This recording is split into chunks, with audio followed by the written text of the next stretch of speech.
আজকে আপনাদের জন্য নিয়ে আসলাম বাচ্চাদের টিফিনে অথবা বিকেলের নাস্তায় বানিয়ে দেওয়ার মতো একটা মজাদার রেসিপি, তেলে ভাজা চিকেন বান।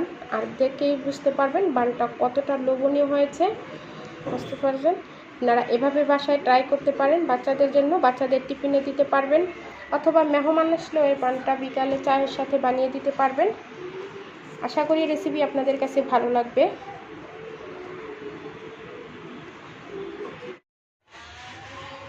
সুপ্রিয় দর্শক, আসসালামু আলাইকুম। যে যেখানে আছেন আশা করি সবাই ভালো আছেন, সুস্থ আছেন। আজকের পর্বে আপনাদের জন্য নিয়ে আসলাম একটা মজাদার রেসিপি। আপনারা খুব সহজেই বাসায় এটা বাচ্চাদেরকে বানিয়ে দিতে পারবেন বা বাচ্চাদের টিফিনেও বানিয়ে দিতে পারবেন।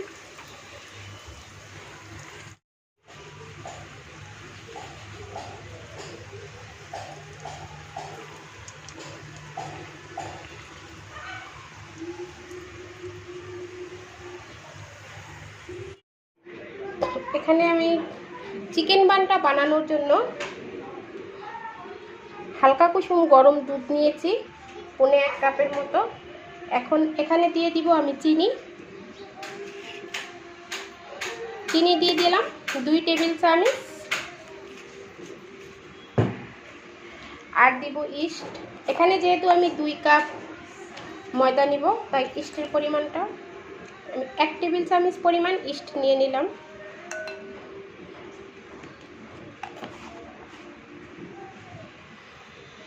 নিয়ে দুধের সাথে ইস্টটাকে একটু মিশিয়ে নেব।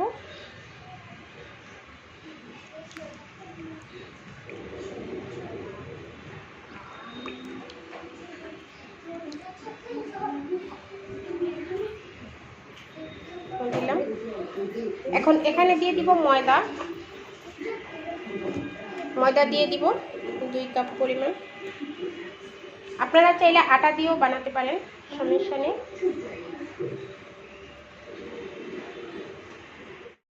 ময়দা দেওয়া হয়ে গেছে, দিয়ে দিব সামান্য চিমটি লবণ।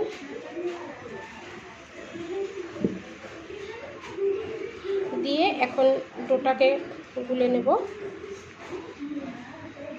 আপনারা চাইলে এখানে ডিমটাও ব্যবহার করতে পারেন, তবে আমি ডিমটা দিলাম না।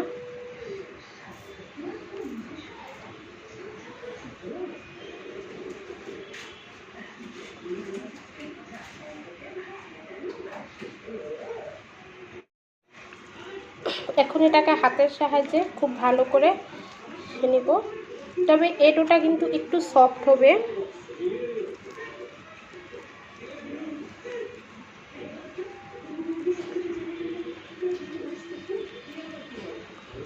আঠালো একটা ডো হবে এটা, বুঝতে পারছেন। আমি কিন্তু এখানে কোনো তেল ইউজ করিনি এখনো। এখন হাতে তেল নিয়ে নেব, 2 টেবিল চামচের মতো তেল দিয়ে দেব। তেল হাতে নিয়ে এটাকে খুব ভালো করে মুথে নেব।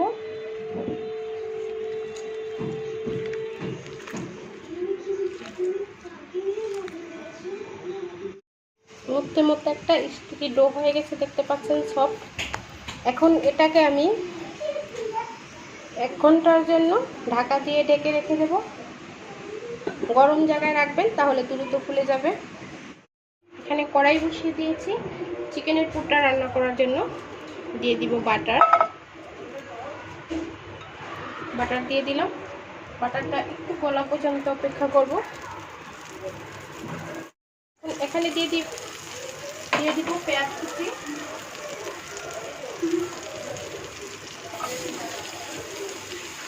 এখানে প্রায় 1/2 কাপের মতো পেঁয়াজ কুচি দিয়ে দিলাম। পেঁয়াজটাকে বাটারের সাথে একটু খুব ভালো করে ভেজে নেব, তবে বেশি ভাজতে হবে না, হালকা করে ভেজে নিলেই হবে।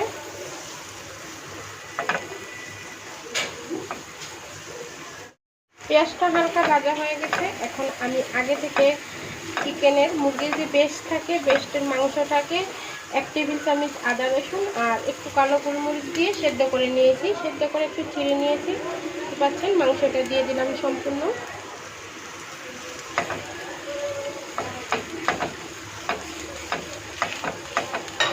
এখানে মাংসটা দেওয়া হয়ে গেলে নিয়ে নেব 2 টেবিল চামচ ময়দাটাকে একটু ভালো করে এটার সাথে ভেজে নিতে হবে। যাতে ময়দার যে একটা স্মেল আছে এটা চলে যায়।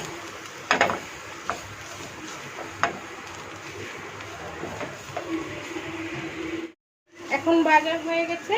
এখন এখানে দিয়ে দেব লিকুইড দুধ। চুলাটা এই অবস্থায় মিডিয়ামে থাকবে। আমি 1 কাপ লিকুইড দুধ দিয়ে দিলাম, ঠিক আছে। দিয়ে খুব ভালো করে এটাকে মিশিয়ে নেব।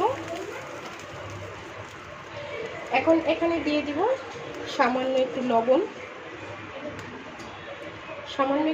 দিয়ে দিলাম। দিয়ে দিব কালো গোলমরিচের গুঁড়া, দিয়ে দিলাম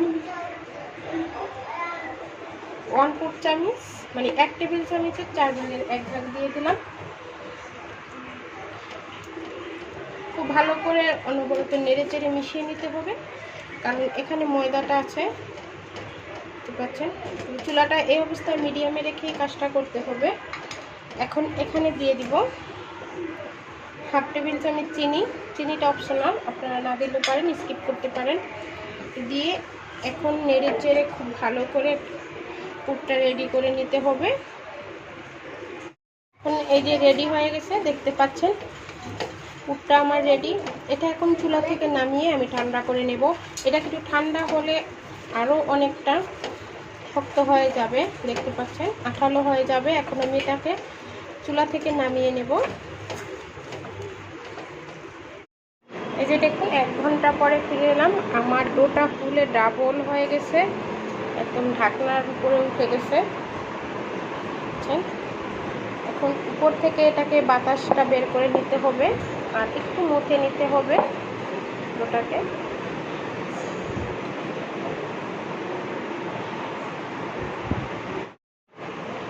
এখন ডোটাকে একটু ভালো করে মুথে নিতে হবে।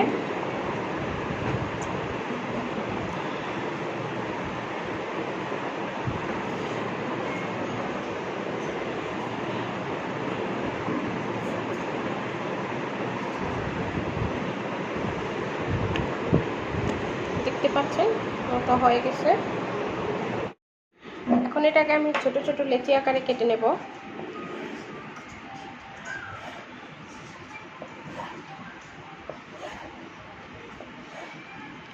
আপনারা আপনাদের পছন্দ মতো কেটে নেবেন।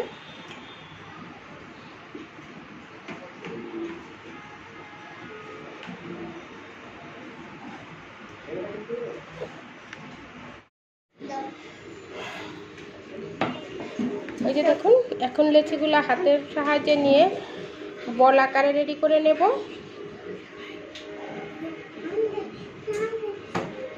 আপনারা এমনিতেও বানাতে পারবেন। এই যে দেখুন আমি 2 ভাবে দেখিয়ে দিছি, একটুখানি মেলে নিয়েছি। এখন ভিতরে পুরটা দিয়ে দেব। এই যে দেখুন পুরটা দিয়ে এই যে আরেকটাকে আমি হাতের সাহায্যে নিয়ে এই যে দেখুন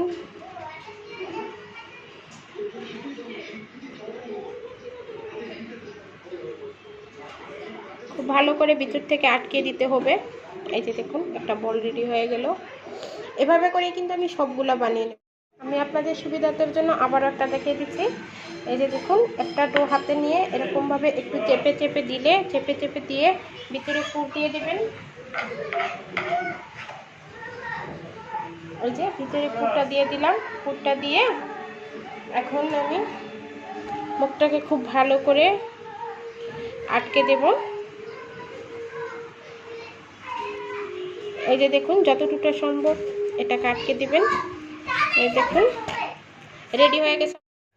চুলা কড়াইতে তেল দিয়েছি, তেলটা হালকা গরম হয়ে গেছে। আর এরকম হালকা গরম অবস্থায় কিন্তু আপনারা বনগুলো ভেজে নেবেন।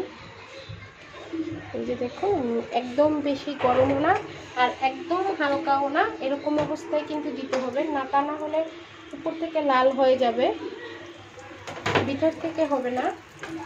আর একবারে বেশি করে দেওয়া যাবে না, অল্প করে দিতে হবে। এই যে দেখুন আমি একসাথে 3টা দিয়ে দিলাম।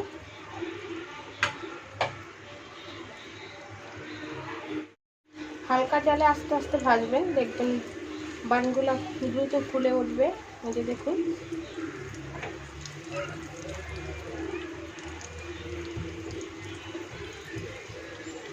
এই বানগুলা ভাজলে কিন্তু একটুও তেল চুষবে না আর বানের ভিতরে কোনো তেল থাকবে না। একটু ব্রাউন কালার করে ভেজে নেব। এখন বনগুলো ভাজা হয়ে গেছে, এখন আমি উঠিয়ে নেব আর আপনাদেরকে কাছ থেকে দেখাবো। দেখুন কতটা সুন্দর হয়েছে, এই যে দেখুন।